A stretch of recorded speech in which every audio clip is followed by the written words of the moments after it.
All right, so we've talked about real goals, just taking the big, amazing, cool things that you were put here to do and breaking them down into steps where you can actually take action on them. We have talked about the things that are going to most likely disrupt your goals, the goal killers, the things that are going to keep you from seeing those aspirations come into the real world.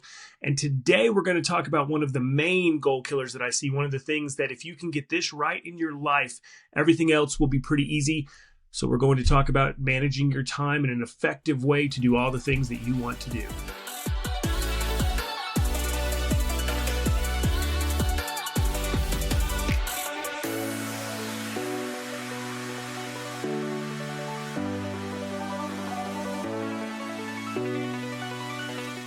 So it's always strange to me how much focus we will put on things that there's always more of, or the things that don't really matter. You know, I see people with hobbies and they will put so much time and energy into, maintaining their hobby and learning more about it and just getting everything right. And they take care about it and they worry about it, even though if some kind of tragedy struck and it was all taken away from them, they could replace it. I see people focus so much on money and on getting more of it and on saving what they have and making sure that every dollar that they have is going to the right place. And that's cool. That's wise. I'm never going to push back against that. But what I don't see is people doing the same thing with their time. There's always more stuff out there. There's always more money out there. There's ways to make more money. There are not ways to make more time. Now, there's a lot of people who will say like, oh yeah, you can increase your time by delegating and doing these things. We're going to talk about those things today, but you're not actually adding to your time. You're just taking the time that you have and you're using it more effectively. It is baffling to me that we don't already do this. And so that's our focus today. We are going to talk about how to take your time, how to maximize it, to look at the things that you can do that are going to make your day feel longer, to make it feel like you can accomplish more. This isn't some hustle and grind bullshit. This is about using the most precious resource you have, the one resource you have that is truly finite. Like, you are going to die someday. And what you do in between is what matters. And if you can find ways to do more in between and to do it more effectively and to live your life with more just joy and love and peace and doing things for other people, you're going to be a happier person. That is what time management is about. It is about taking your most precious resource, the best thing that you have, and making sure that you're making the most of it. It's kind of a natural flow from what I just said, but the number one thing you can do to manage your time is to take it seriously. If we wasted our money, actually, I do know people who waste their money the way that other people waste their time, and these people are always broke. They're never able to do the things they want to do. They're always borrowing from other people, or they're borrowing from a bank or from a credit card. They're always behind on their money. And so that's the same thing happens to people who don't take their time seriously. They're always behind. They're never accomplishing the things they want to accomplish. They always feel like they just haven't done enough. They feel very unfulfilled. And so the number one thing you can do is take your time seriously. Everything we talk about today is going to tie back into this idea of taking it seriously. But that needs to be a conscious choice, especially in a world where there's so many things that want to distract you. There's so many things that want to take your just take your time and your attention. They know that your time is money. They know that if they can get your attention and they can eat up some of your time, you're probably going to spend your money with them. They want that. The economy of attention and the economy of time is highly, highly competitive. So the very first thing I want to say out the gate is start to take your time seriously. The best way you can do that is to track it. In the same way that we track our money, the same way we budget our money, we can do the same thing with our time. One of my favorite things to do with people is a time audit. I will get them to document their time in 15 or 30-minute increments for 7 to 10 days. And what this does is it forces them to take like an honest look at where their time is going. It's just like a budget. When you have to stop guessing at where your money's going, you have to be honest, like, holy shit, I spent $400 on fast food last month, or DoorDash is eating up my whole budget. I buy too many books, I buy too many video games, I buy too many magic cards, whatever. When that is laid out in front of you, like in black and white, it just becomes data. It's just information. It's not judgment. It is simply, this is your reality. This is where this is going. Doing that with your time does the same thing. I almost always see people surprised at where so much of their time is going. I touched on it in the last episode, but just how much time we spend texting. The average person now is going to spend 25% of their life scrolling online. Most people will spend a full year of their life deciding what to watch on streaming services.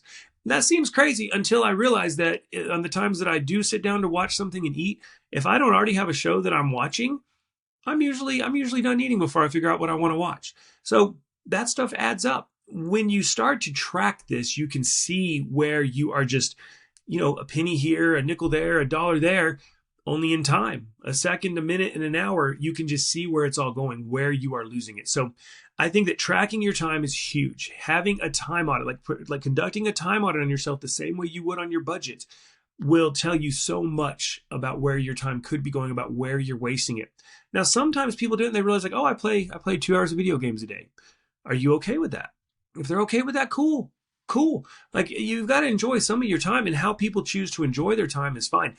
For some reason, we think it's okay to watch, hours and hours of news. I'd rather see somebody play hours of video games than watch hours of the news. They're going to be happier. They're not going to be as anxious and miserable.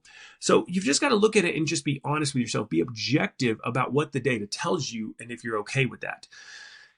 Once you do that, your next step is to start to plan. Just like once you do a budget and you see where your money's going, the next thing you want to do is to allocate that money, to decide where it's going to go. Do this with your time. This might be my favorite thing I do. I wake up every morning. I get up at a certain time every morning, and I have a pretty good routine. I get up, I turn on the coffee, I drink a little water, I go downstairs, I meditate for 15 minutes, I go up and get a cup of coffee, I come downstairs, I do like spiritual or inspirational reading, whatever you want to call it, and then I plan my day. I have a little sheet that I created for my Remarkable where it's, what are the most important tasks today? When are you going to do them? And then there's a little thing at the bottom say, what did you not accomplish yesterday and why? None of this is for judgment. It's just for me to say, this is working, this is not, but to budget my day. This has shifted my perspective on things where I don't really see anything as free time. I do block out, like taking my kids to the trampoline park on Friday. I block out family time. I make sure to block that out. And since I've started blocking it out, I do a lot more of it. When I was just kind of like, oh, I'll see them when I see them, it never happened because I like to work. Blocking it out gives it a spot. And then what I had to learn too is that you have to defend that spot. Like when I allocate something and somebody's like, hey, you got time for a quick call? It has helped me learn to say, no, I don't, because I've already got this budgeted out and I know what I want to do with it. By knowing where my day is going to go, it's just helped me. It's reframed my perspective on time and how I spend it. The other thing it's done is that like when I know what's most important to me, when I write down what do I need to accomplish today, I have the thing that I quote unquote have to accomplish. I need to do a whole episode on the fact that you don't have to do anything, that we're choosing to do things, but the things that I really want to accomplish, like my most important task. But then I have other things that I'd like to, and that way when something changes, I can adjust real quickly. So like last week, I have a guy who's got a 2-hour block every other Wednesday. And he texted me at noon and said, hey, I've got all these things going on. I'm having trouble executing. Can we just do a 30-minute phone call? Cool. Now, like in the past, that would have been like, oh, wow, I got an hour and a half free. I immediately took that extra hour and a half and put in my schedule what I was going to do with it. So I was able to accomplish something instead of just sort of lingering and floating around. And that has been huge for me. Tracking your time to know where it goes and then planning what you want to do with it, those two things alone will radically change how much you get done in your life. So I touched on this briefly a second ago, but the other thing to do along with tracking and planning is to review what didn't work. I started doing this years ago. I think it was like a Stoic practice or something. I think maybe Marcus Aurelius did it. Don't quote me on that, but I think it's around that time frame where I started doing this. But at the end of the day, I look back and I see, I ask myself, what went well today? What did not go well? And then what did not go well? Why? This is not about judgment or self-criticism. It's about looking back and recognizing the patterns in our life, what's not working. One thing this did for me that was huge. Actually, two things this did for me was one time I realized how much video games I was playing. And I just realized I'm not okay with that. I don't mind video games. I like them. I enjoy them. But I don't want to let them take so much time that I'm not accomplishing things in the real world. But the other really big thing it did for me, this was a couple years ago, was when I would write what didn't go well today, I was constantly writing like I talked too much. Like I'd notice I would dominate a conversation, or I'd speak up too much in a meeting, or I'd bring up shit that was irrelevant just to be heard, And over time I was just like, oh, this is a pattern. And so I developed a way to stop talking so much, and that's made my life so much better. That made it so much easier. Actually, a friend of mine who meditates, I mentioned it to him, and he said, curl your tongue. And I was like, what? And he said, yeah, twist your tongue and put it on the roof of your mouth when somebody else is talking. And then in order to speak, you have to like go through like a motion, and it just gives you a second to think like, does this really need to be said? And so I don't know. I probably still talk more than I should. I'd kind of like to get to be where I don't talk much at all. Says the guy talking to you on a podcast and always running his mouth. But I would like to be where I am quieter and listen more. And that little step, that twist your tongue or fold your tongue, is a way to do that. But I only recognized it because I was tracking my day and I was recognizing what wasn't working. And so, track your time, plan it, see what's not working, and make adjustments. No judgment. Don't beat yourself up. Don't turn it into a moral or character thing. Just simply do different. Just simply do better. And that will make everything easier for you. Another thing I encourage people to do is to, you got to ditch all the gimmicks that are out there to help you self-time. There's so many like planners. Man, I was up at Office Depot or one of those office-y stores the other day. I needed a whiteboard to kind of get my stuff out in front of me. And I saw a daily planner and it's like $90.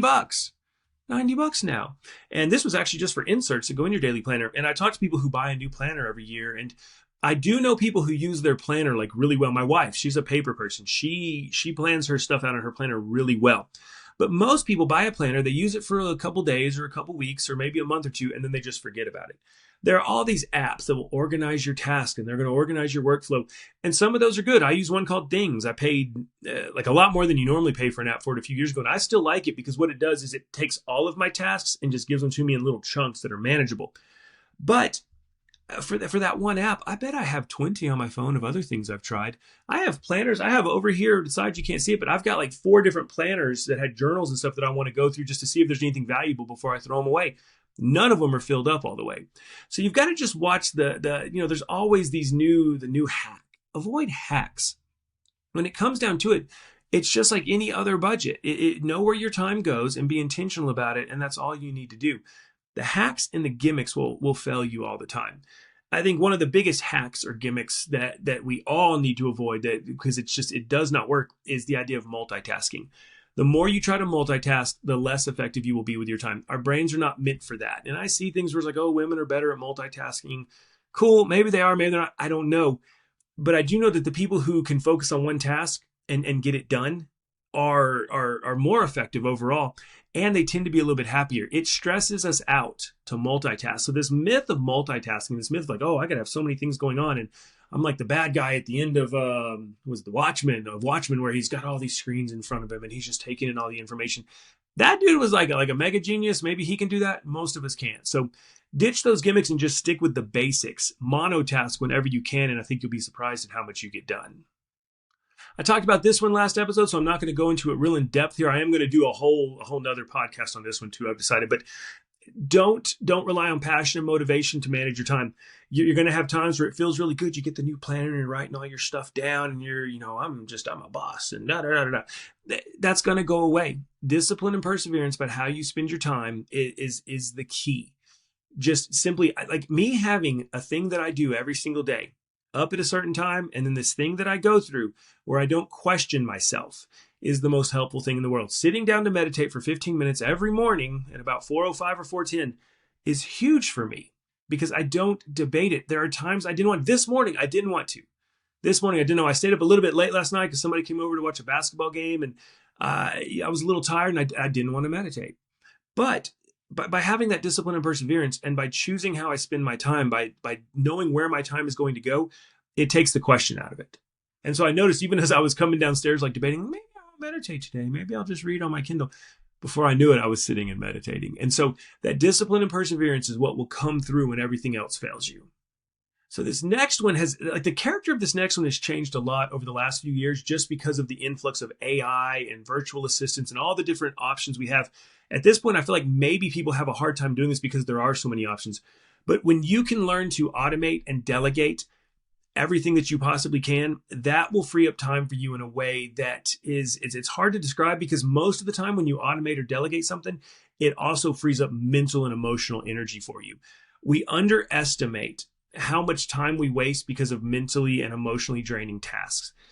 For me, this is like graphic design. Doing anything in that realm is debilitating for me. Number one, because I don't enjoy it. I'm not trained in it. And no matter how hard I try, what I arrive at the end really sucks. It's not good. And so what I've learned is I just simply I outsource that automatically. Editing this podcast, I suck at it. I'm not good at it. I have tried. I have a friend now who's very talented and who does this for me, and I can't tell you how much more energy I have to give to this now.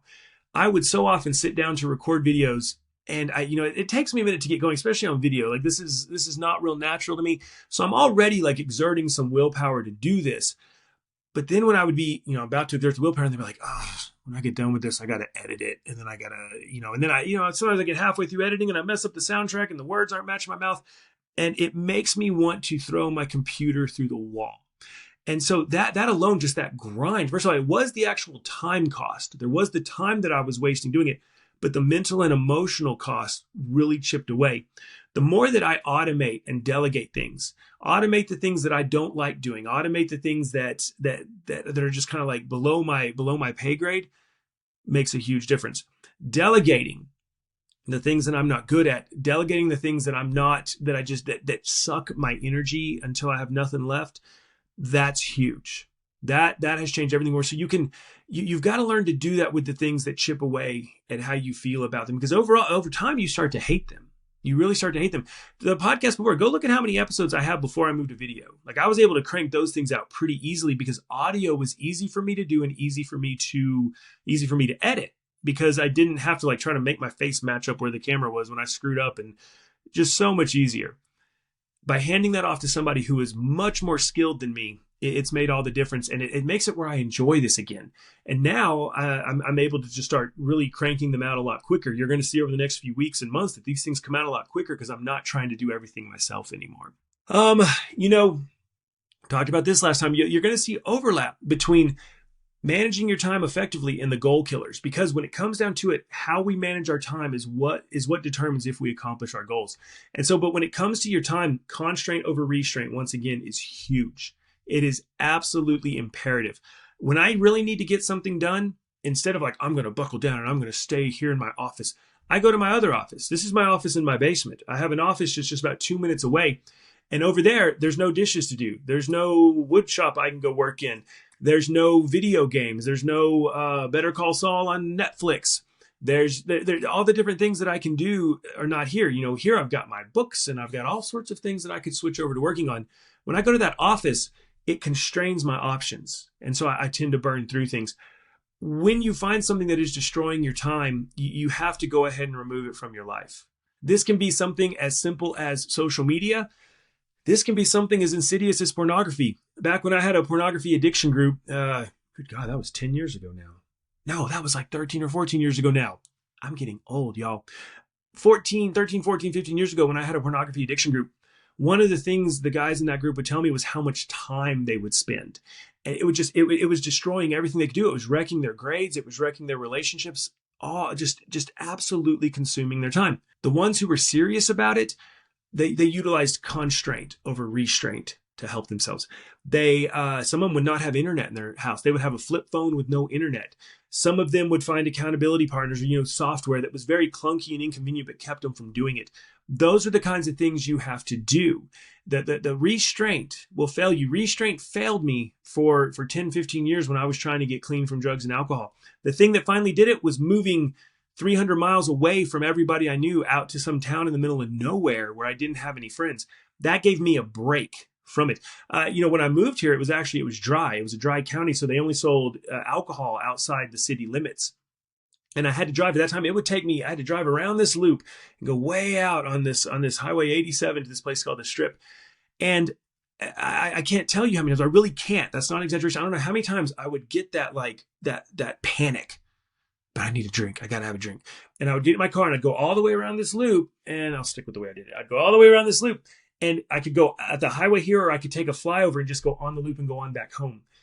So many times I got to that decision point and I had time to talk myself out of it and drive back home. That constraint made it so much easier for me. Now in that place where I'm at, what was my Blockbuster Video there is now a Pinky's liquor store. I'll tell anybody that'll listen, that had been a Pinky's back then, we wouldn't be having this conversation. I would not have been a therapist. I would not be a coach. I would not be doing the things I do. That constraint helped me so much. So constraint over restraint is everything when it comes to managing your time. And then, man, this one is less fun. People don't always love this one. I work, especially like when I work with like pretty like high functioning, high performing people. You've got to focus on results and not actions. If you really want to make the most of your time and you really want to see where your time is going and you want to make sure that that's useful, focus on results, not actions. I am the king of taking actions and feeling good about it. I can spend the morning and I'll write a little bit of a blog and a little bit of a newsletter, and then I'll write down all these ideas. I've got so many ideas for podcast episodes. I've got so many ideas for YouTube videos. I have classes and books and all these things planned, and that feels good. I get the dopamine and look at me accomplishing things. But a lot of them don't get done because there's so many. I don't know if I could accomplish them all in my life. When I focus on results over actions, it makes everything better. And it's where I utilize my time well. Because of what I've done just today alone, I probably have 2 months worth of content for this podcast and for social media and stuff like that, because I focused on results. But there was a moment this morning where my brain wanted to go towards actions. Hey, what if we just plan out the next 10 and then we'll film them all next week? This right here was immediately in front of me. I already had 4 mapped out. I had 4 good ideas. That was immediately in front of me. I forced myself to sit down and focus on results over action. And because of that, I used my time wisely today. All the planning that I've done, all the things that I've never followed through on, that's not just neutral time. It's wasted time. That's time I could have been doing something that actually helps people, that actually gets out there and makes a difference. And when I don't do that, I don't feel good about myself. That's all of us. None of us feel good about ourselves when we're not accomplishing the things we need to accomplish. Now, these next 2, you heard them in the goal killers, because how you manage your time, it's the thing that's going to determine if you accomplish the things you want to. When it comes to your time, have accountability of some kind. When I'm planning out my day, like when I have things with clients, if I have, most of my meetings these days are online. It's a strange world to me, but most of my meetings are on video now. I don't really feel like I even need to put those on my list, because I'm always going to show up for other people because I'm accountable. If I have coffee or lunch or an in-person meeting, or I'm teaching a group somewhere, or I'm meeting somebody online, or I'm teaching a group online, whatever I'm doing, I'm going to show up because there's other people there. There's a built-in sense of accountability. So when I can hang on to that, it's very easy. For the other things in my life, I need accountability because it's easier to slip by them. It's easier to not record. But my wife and the kids are hiking with her sister today. And so she's expecting me to knock out a bunch of recordings while everybody's out of the house. That's a soft accountability. I mean, she's not going to yell at me or anything like that, but I don't like letting her down. I want to use this time wisely. So just some kind of accountability about your time is really important, especially when you're first starting this path of tracking your time, because it's so easy. There's so many things vying for your attention. It's easy to let other things sneak in. And then the other one, talked about it last time as well. This is when it comes to your time, I don't know if anything is more important than saying no. Saying no to everything that does not fit the thing that you want to do and the person you want to be. There is no way around the fact that if you don't do that, you will never accomplish those things. It's tough. It's tough. We are conditioned to say yes to people, especially if they need help from us. We are conditioned to say yes to people because we want them to like us. For the longest time, it was so hard for me to say no to anything because I'd always been a loser. Nobody had ever asked anything of me. Nobody had ever asked for my help on things or what I thought about things, and they shouldn't have, because I was a dumbass. So once I started having people ask that, man, it was like intoxicating. It was like addicting. And so I had such a hard time saying no. And I got so overwhelmed with so many things that I wasn't able to accomplish the things I wanted to do. When I started saying no to everything that did not fit my bigger vision, oh my God, all of a sudden I had all the time in the world. All of a sudden I was able to accomplish everything I wanted to. So just whenever you're going to say yes to something, just remember, every one thing you say yes to, you're saying no to 1,000 others. That is worth repeating over and over and over again. Say yes to one thing, you say no to 1,000 others. Make sure that you're saying yes to the things that matter so that the things you're saying no to don't really matter. If you can do those things, everything will change. Everything will change. Just like we've been talking about, though, the key to all of this is taking action. You can listen to this and you can maybe even, people will tell me, oh, I take notes on it. And, I listen to it a couple times, or I print out, I'll get the transcript and I'll read over it. That's awesome. That's amazing. I appreciate so much that people will give enough of a shit to do that. But if you don't take action, none of this matters. And if you want to take the most effective form of action when it comes to your time, do a time audit. Start tomorrow.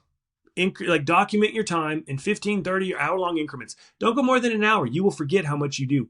The more granular you can do this, the better it's going to be. The more detailed, where you can realize what's pulling you off task. Because if you get 3 texts in an hour, let's say you're going to write for an hour, and you sit down and write for 1 hour. All you're going to write back is I wrote. But when you do it on a more granular level, and you realize that you answered 3 texts in there, and each of those texts turned into a little conversation that took 3 or 4 minutes, and then you had to refocus on your writing, you've lost 15, 20, 25 minutes right there. That's half the time. That's almost half the time that you thought you had there. That makes all the difference. So just detail it the same way you would with your bank account. If you were broke, if you were bouncing checks every month, or if your account was going in the negative, nobody has checks anymore, do they? But if you are getting overdraft fees every month, if you are not paying your bills, if you're not doing that, you would want to know where your money's going. If there's enough money to do that, like if you don't have enough money to pay those things, yeah, it's debilitating to look at that. You still should, just so you can figure out what you can do. But if you have more than enough money, but you're still coming up negative, you would want to do some research and figure out what's going on.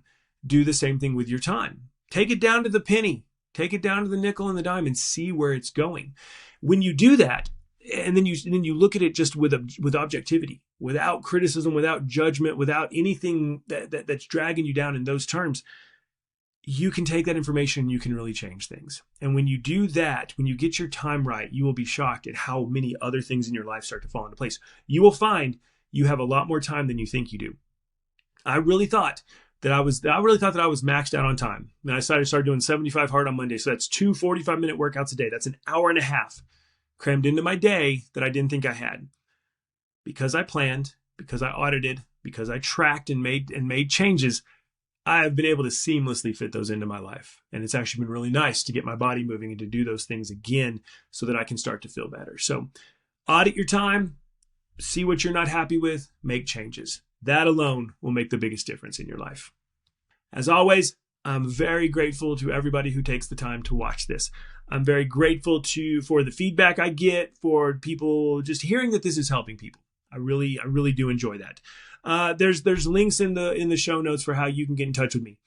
Talking about goals, talking about goal killers, talking about time management. If there are things you want to do that you're not doing, you're not accomplishing them, you should reach out to me and we should see if that's something we can work on together. That's my favorite thing to help people with. I love doing that because it makes such a difference in your life. If you think at all that I can help you, that holler at me. Worst case scenario is we find out that, we're not a good fit to work together, but cool, I got to meet somebody new and that's always fun. I will look forward to talking to you next time. Track your time, see where it's going, make adjustments, see how that changes your life. Take care.